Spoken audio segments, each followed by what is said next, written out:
tal? Buenas tardes, buenos días, buenas noches. Ya saben que no sé cuándo van a escuchar la grabación.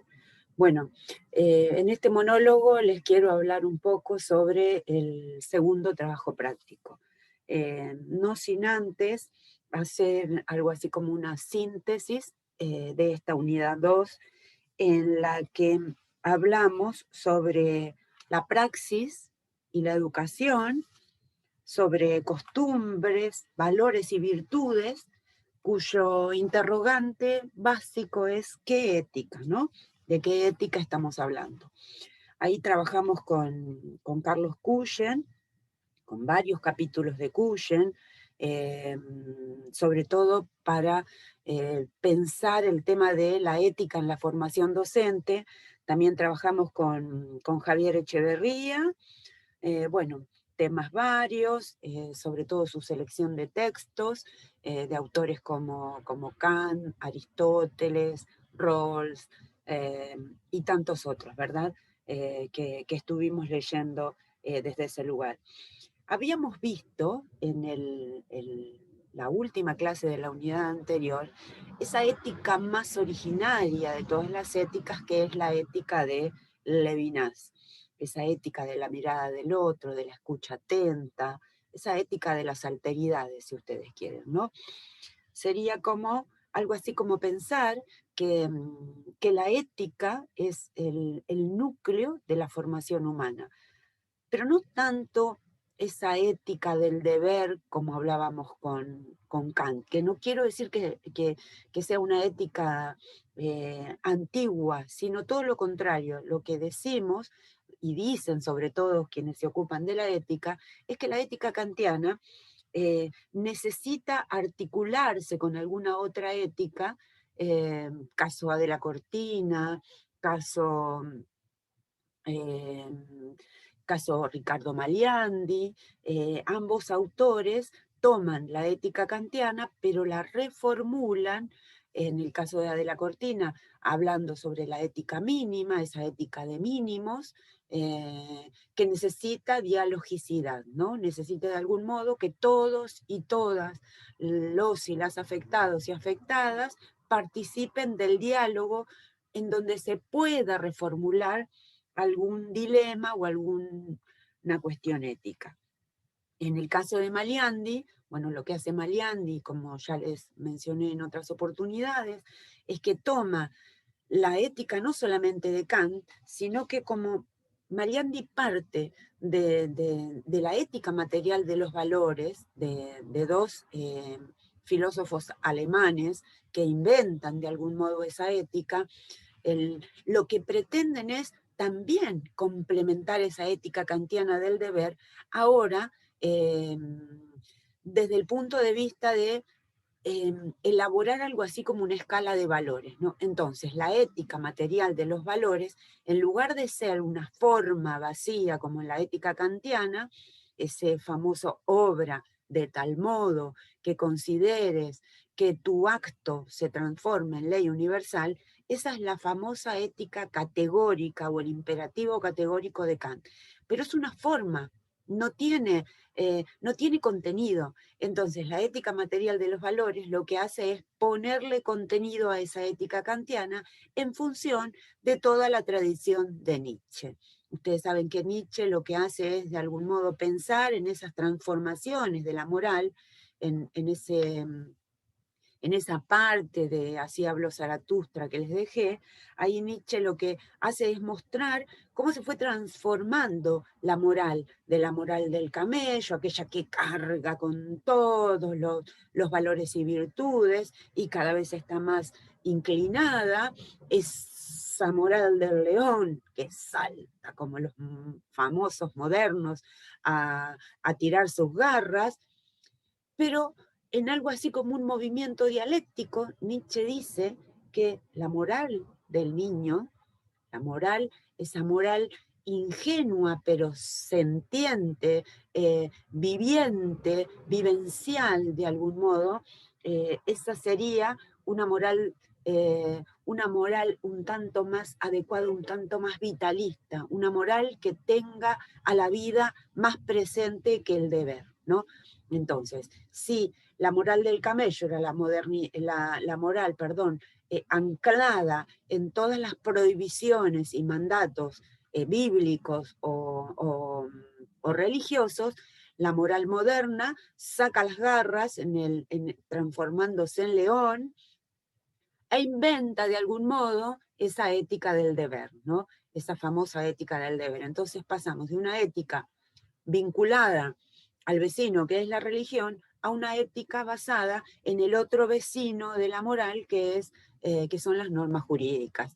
Y lo que hace Nietzsche en esas transformaciones, en esas 3 paginitas, es presentarnos unas ricas metáforas para comprender esa transformación de la religión a la norma jurídica y entre estas a la posible moral de la infancia, si ustedes quieren, ¿no? Pero una moral de la infancia que de algún modo le otorgue vida al cuerpo de las personas, ¿no? Entonces, esa ética vitalista de Nietzsche, de algún modo, es como que se iba para el otro rumbo, ¿sí? Ya no era ni religiosa, ni jurídica, pero tampoco era posible pensar una ética en la que todo el mundo oriente su vida a partir de su deseo, ¿no? Entonces, está bien pensar en esas transformaciones, está bien pensar en una moral más humana, si se quiere, pero no podemos dejar de tener moral, dejar de actuar en torno a la ética en función de esas normas morales, ¿no? Entonces, la ética de Kant está sin contenidos, es vacía, es una forma. La ética de Nietzsche tiene demasiado contenido y un contenido peligroso, que es ese contenido del deseo. Con lo cual necesitaban hacer como una articulación que hacen estos 2 filósofos alemanes que inventan esta ética material de los valores. Esa ética material de los valores, de todas formas, es como que se olvidaba de algunos problemas que tenían que ver con las transformaciones de esos contenidos. Aunque si bien es cierto que van invirtiendo esa escala de valores, al fin de cuentas es como que algo todavía nos faltaba. La ética material de los valores queda en el olvido, pero Maliandi la recupera para pensar esa ética convergente. Ética convergente que va a integrar a Nietzsche y a Kant en la ética material de los valores, pero también va a integrar a esa ética dialógica que inventan otros 2 alemanes, que son Appel y Habermas. Los otros 2 son Scheller y Hartmann, los de la ética material de los valores. Entonces, Appel y Habermas inventan desde la tradición kantiana del deber, inventan eso que llaman ética dialógica, en la que de algún modo el contenido que le van a poner va a ser el contenido que presenten los afectados y las afectadas por esas normas que están en discusión. La ética de Maliandi, les había comentado en varias oportunidades, es una ética muy adecuada para dialogar sobre esas gran cantidad de morales que están al interior de la escuela, que de algún modo se transforman en dogmatismo, ¿no? Porque hay tanto de ver ahí que esas morales resultan ser dogmáticas y ya no podemos hablar de ética porque es todo un complejo entramado de normas tradicionales que no logran transformarse. Entonces, ahí tienen 2 éticos contemporáneos, aunque Maliandi murió hace unos 4 años, capaz menos, no lo recuerdo bien, pero son 2 autores contemporáneos que tratan de algún modo de traernos algo así como unos procedimientos dialógicos para entablar una conversación en torno a los valores que corresponden a nuestro tiempo, ¿no? Hay una sincronía, hay un sistema de valores, pero también hay una diacronía, dice Maliandi, algo que se trae con la historia y Entonces, entre lo diacrónico y lo sincrónico tiene que haber un diálogo, y ese diálogo los tenemos que hacer quienes estamos afectados y afectadas por esas normas antiguas que no nos colaboran en la construcción de nuestras formas de actuar, ¿no? Bueno, luego tienen ahí otra ética bien interesante que es la ética como acontecimiento educativo, ¿no? La educación como un acontecimiento ético, van a decir Bárcena y Melich, y tienen los 3 ensayos de Melich que son extraordinarios para hacer algo así como una síntesis, creo, en toda nuestra materia. Además de Cuyen, que también les trae algo así como una síntesis a todos los contenidos que venimos viendo y los que vamos a ver en las próximas unidades. Entonces, tenían a Cuyen, tenían a Levinas, tenían a Melich, tenían a Echeverría, tenían a Maliandi, tenían un texto mío como para ver cómo se articulan, cómo se van ensamblando la filosofía, la ética, la política y la educación, ¿no? Y tenían el texto de Nietzsche, esas 3 paginitas imperdibles que son los discursos de Zaratustra en esas 3 transformaciones. Bien, con toda esta bibliografía y con todo lo que fuimos dialogando en esta segunda unidad, logramos dialogar sobre las normas, las costumbres, la deontología, ¿no? En la configuración de la práctica docente. Recuerden que hablamos de lo deontológico en aquellas filosofías que estudian las éticas del deber. Las éticas deontológicas son las éticas basadas en el deber. En cambio, las éticas teleológicas son las que están basadas en los fines, como por ejemplo la ética epicuriana, la ética de Epicuro, la ética de Aristóteles, que de algún modo son útiles, por ejemplo, en la de Aristóteles, porque es una ética que trabaja a partir del ejercicio, ¿no? Las virtudes se adquieren en el ejercicio de la praxis humana. Entonces, desde ahí parece que es una ética bien interesante, que no ha pasado de moda, pero que necesita articularse, ¿sí? Entonces, no nos alcanza la ética aristotélica, no nos alcanza la ética epicuriana, aunque es bien interesante para pensar la interculturalidad, porque Epicuro tenía algo así como un diálogo con sus discípulos y discípulas, porque a los diálogos de Epicuro, en esos diálogos participaban hombres, mujeres, extranjeros y extranjeras. Entonces, desde ese lugar se aparta de esa ética ateniense, aristotélica, basada en las normas, para dialogar en una ética que en realidad trate de minimizar el dolor, maximizando el placer, ¿no? El placer de vivir. De algún modo, en Epicuro encontramos ahí unos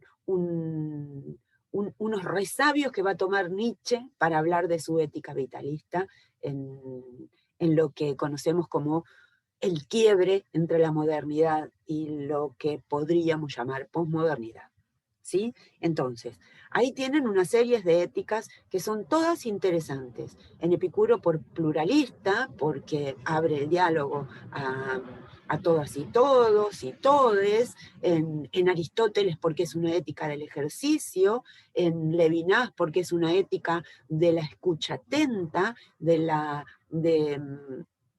dejarnos interpelar por esa voz de la alteridad que nos dice, como dice Cuyen, no me mates, ¿sí?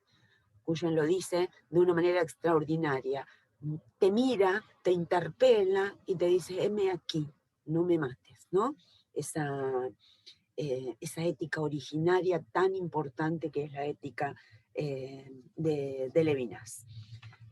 Y los ensayos de Melich. Los ensayos de Melich son ensayos específicamente para pensar en la ética de la educación, ¿no? En la filosofía de la educación. Entonces, bien, teniendo todo este caldo de autores, autoras y teorías éticas diversas, ustedes van a tener que elaborar este segundo trabajo práctico en torno a posicionarse, ¿sí? Si en el trabajo práctico número 1 buscamos tomar la palabra, en este segundo trabajo práctico vamos a tomar la palabra, pero para hablar con un lenguaje apropiado en torno a la defensa de los valores éticos. Posicionarse implica, en este caso, este es un trabajo académico, que se pongan en el lugar que se pongan para tratar de resolver ese dilema. Insisto, no lo van a resolver, pero van a poder tomar una postura. Esto no tiene resolución, los dilemas no tienen resolución, pero sí nos permiten reflexionar para tomar una postura. Tomen entonces la postura, no se preocupen si no están de acuerdo con sus parejas pedagógicas. Si ocurriera esto, traten de mencionar las dos posturas, diciendo por qué, dando razones, ¿no? Dando fundamento. Dar fundamento es dar razones de por qué me posiciono en determinado lugar. Dar razones, en términos académicos, implica utilizar a los autores y las autoras, ¿verdad? Porque también estuvimos dialogando con Adela Cortina. Aunque creo que no les dejé nada de lectura de Adela, vale de todas maneras pensar en su ética, ¿no? En su ética de mínimos, que parece que es, parece bien importante también para discutirlo, ¿sí? Entonces, trabajo práctico número 2, les dejé un dilema ético para que traten de resolver en ese segundo, traten de posicionarse, perdón, no de resolver, en ese segundo trabajo práctico. Recuerden que no tenemos encuentro Zoom la semana que viene porque ya tenía un compromiso. Aprovechen ese espacio para dialogar desde cualquier modalidad que quieran, por teléfono, por audios de chat, abran un drive, no sé. Piensen cómo quieren resolverlo, pero necesitan, las parejas pedagógicas, dialogar sobre cómo van a resolver ese trabajo. A quienes trabajaron anteriormente en soledad, bueno, trabajarán nuevamente en soledad, pero las parejas que se formaron en el primer trabajo práctico tienen que continuar en este segundo trabajo práctico en ese equipo. Bien, entonces les dejé un foro también, un foro por si hay algo que no se comprende del segundo trabajo práctico, me escriben, que les voy a responder con la mayor brevedad posible. Bueno, dicho esto, esto se termina, sean felices, buenos y buenas, y si no pueden ser las dos cosas, sean felices. Vale pensar en la felicidad, ¿sí?